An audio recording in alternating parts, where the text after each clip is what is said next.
The employment rate has increased at its fastest rate in the last 8 months, and the 38-year-old female nurse who a patient stabbed with a pair of scissors at Letaba Hospital is reportedly recovering well.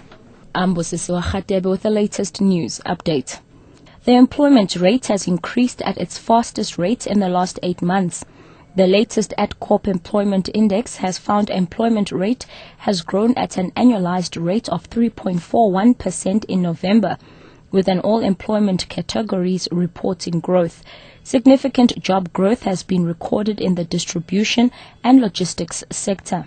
There's been 18.1%, the retail sector 8.7%, and financial services 8.2%.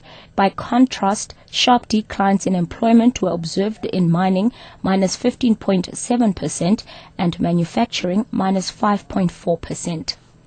The Reserve Bank says the country's total imports have showed an increase greater than the total exports during the third quarter of this year. In its latest quarterly bulletin, the bank says the deficit on current account widened to 3.8% of gross domestic product in the third quarter, from a downwardly revised 2.9% in the second quarter. The bank has attributed the rising imports bill partly to large dividend payments to foreign investors. Improving consumer spending has been cited as another reason that has resulted in a widening current account.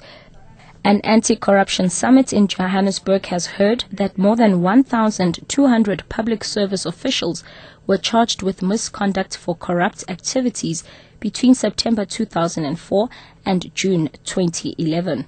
Anti-Corruption Forum Chair Futhi Mtoba says 603 officials were fired during this time period. Mtoba says corruption and other crimes are prevalent in South African society. She says such activities are hampering development.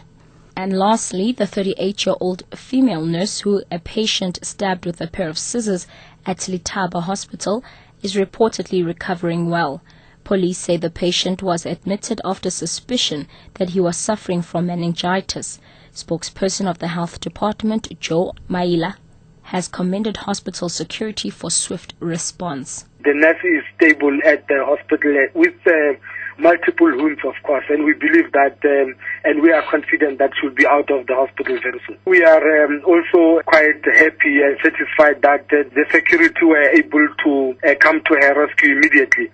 Catch our Dawn and Report package on Option 7 and the latest news anytime here on Newsbreak, Option 1.